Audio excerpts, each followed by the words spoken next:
Ekaristi adalah kurban dan itu diajarkan dengan kuat di dalam ajaran gereja. Maka sekarang saya mau mengajak saudara-saudari untuk lebih menyadari sisi kurban dalam perayaan Ekaristi, dalam misa.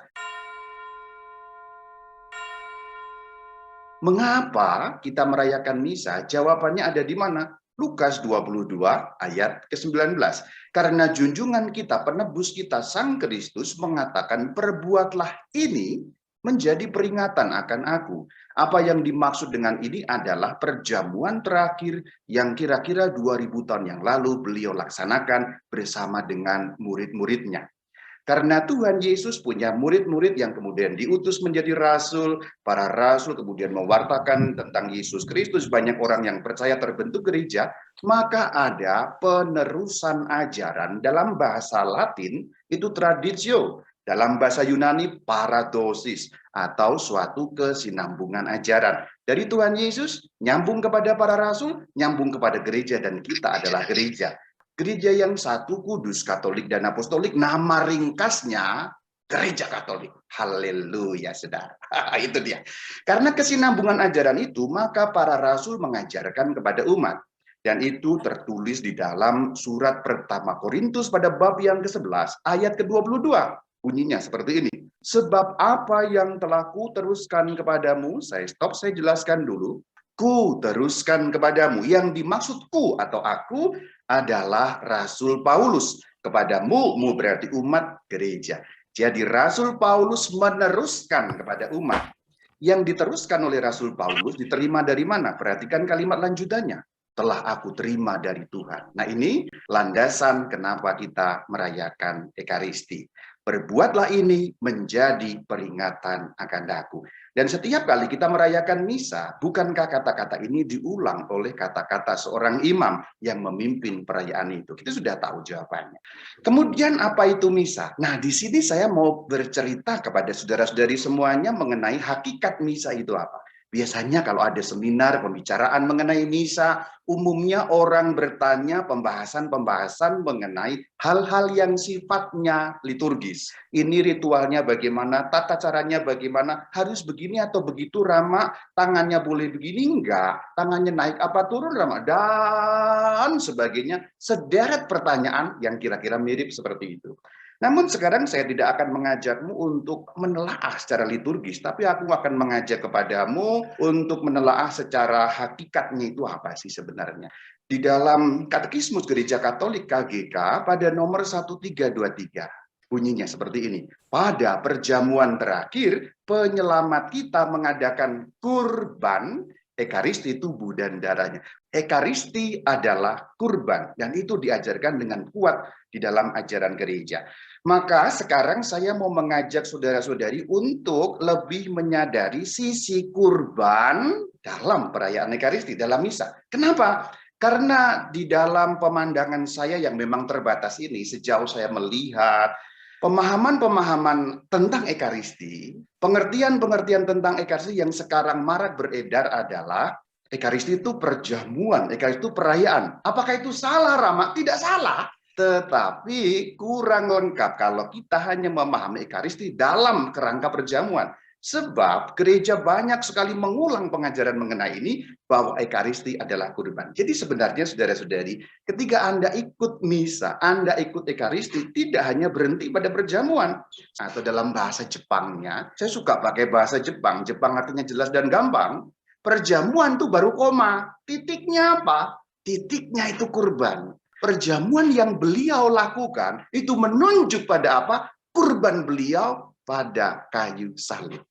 Jadi Ekaristi itu kurban. Dan ingat ini, akhir-akhir ini penghayatan kita mengenai Ekaristi sebagai kurban agak lemah dalam pandangan saya yang terbatas tentu saja. Maka ayo, saya mau mengembalikan pemahaman itu Ekaristi sebagai kurban. Kalau Anda lupa, ingat lagi. Setiap kali Anda mendengar bagaimana konsekrasi dilakukan, bukankah setiap minggu dengan sangat kusuknya ketika imam mengucapkan itu orang menyembah, waduh dengan sangat kusuk, waduh sepi sekali hanya terdengar bunyi lonceng. Imam mengatakan apa?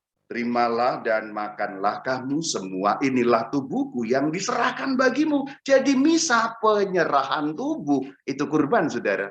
Pada saat piala suci diangkat, imam akan katakan kata-kata Tuhan Yesus. Kata-katanya ya sama. Terimalah dan minumlah kamu semua, inilah piala darahku yang ditumpahkan. Ditumpahkan berarti dikurbankan. Berarti Ekaristi adalah kurban. Dan itu bukan kata-kata Rama Bayu, tetapi pengajaran suci gereja Katolik, gereja yang satu, kudus, Katolik, dan Apostolik. Haleluya, saudara.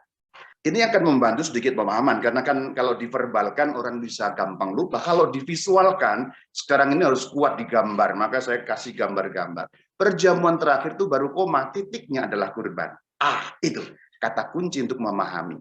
Dan disitulah kita akan lebih tahu bagaimana hakikat Ekaristi dalam kalimat lanjutan yang disampaikan dalam pengajaran gereja KGK 1323. Dengan demikian, ia, Sang Kristus, mengabadikan kurban salib untuk selamanya. Jadi mengabadikan di dalam apa? Di dalam Ekaristi. Lalu yang kedua, mempercayakan kepada gereja.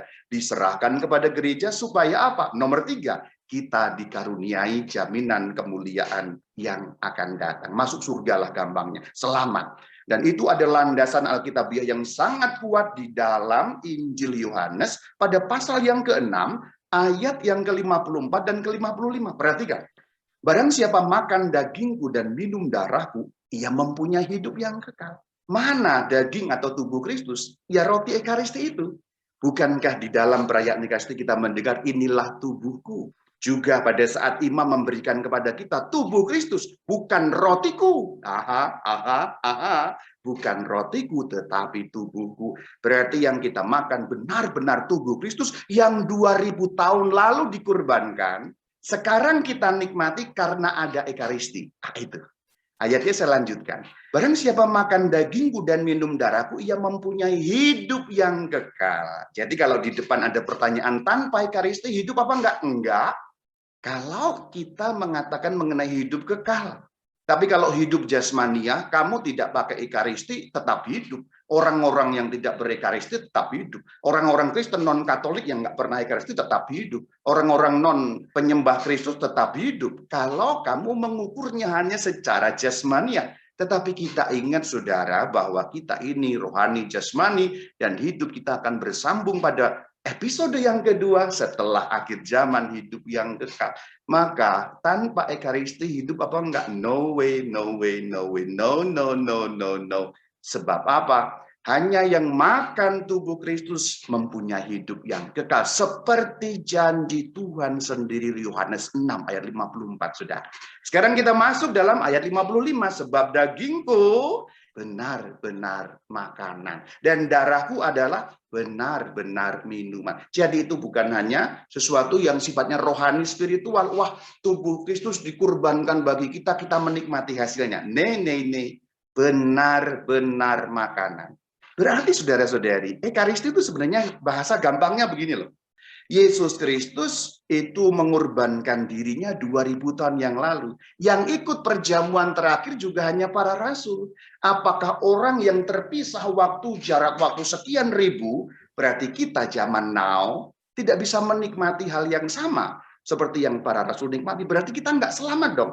Tidak begitu. Kita tetap selamat karena Tuhan itu pinter, saudara. Ini bahasa saya. Ini bukan bahasa teologis tentu saja, tapi ini bahasa memudahkan kita berpikir. Berarti Ekaristi hakikatnya adalah cara yang Tuhan buat supaya kita dapat menikmati tubuhnya sendiri. Sebagaimana dulu para rasul menikmatinya 2000 tahun yang lalu. Betapa pintarnya Tuhan Yesus. Sehingga apa? Kata-kata dalam KGK itu menjadi jelas, mengabadikan kurban salib.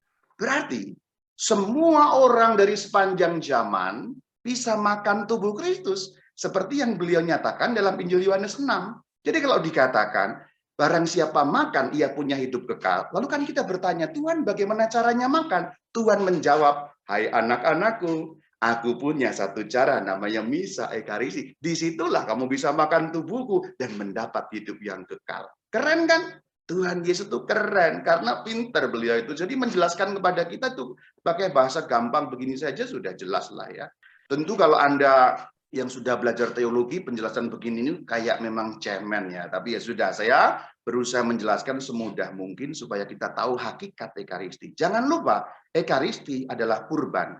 Kurban yang diberikan kepada kita dengan Ekaristi supaya kita bisa makan. Makan supaya selamat. Itu. Dalam kalimat simpel, saya berusaha menguraikan makna teologi yang dalam ini supaya kita juga mengerti dan jangan pernah melupakan sisi kurban dalam Ekaristi. Selama ini, sisi kurban agak terabaikan, agak terlupakan. Orang hanya perjamuan, perayaan. Tapi saya mau tekankan sisi kurban yang justru sejujurnya, dokumen gereja lebih banyak menggunakan kata kurban untuk menyebut Ekaristi daripada perjamuan. Nanti Anda boleh cari di KGK dan dokumen-dokumen lain. Tentu dalam hal ini saya tidak mau meremehkan arti perjamuan dari Ekaristi. Mempersatukan dengan sesama itu juga perlu penting. Namun hakikatnya jangan pernah lupa sebagai kurban yang abadi. Kurban salib yang diabadikan. Selesai untuk bagian ini. Lalu selanjutnya kenapa sih hari Minggu? Kita lihat di dalam KGK 1343, landasan Alkitabiahnya di dalam kitab Praksis Apostolon, dalam bahasa Indonesia adalah Kisah Para Rasul pada pasal yang ke-20 ayat yang ke-7. Warga Kristen biasanya berkumpul pada hari pertama dalam minggu, artinya hari Minggu. Selanjutnya sampai hari ini Ekaristi dirayakan dengan cara yang sama. Itu tertulis masih dalam KGK 1343. Jadi sebenarnya saudara-saudari, apa yang kita laksanakan sekarang zaman now, itu persis sama dengan yang dirayakan oleh para rasul 2000 tahun yang lalu kurang lebih. Tentu persis sama dalam arti apa? Perhatikan garis kedua dari bawah, dalam kerangka dasar yang sama. Bukan dalam pernak-perniknya ya. Tapi kerangka dasar yang sama berarti unsur-unsur konstitutif, unsur-unsur yang penting-pentingnya lah gampangnya begitu, kerangka dasar yang sama persis sama. Ada bukti di luar Alkitab yaitu satu kitab yang ditulis oleh Santo Justinus. Ini Justinus Martir ini ya.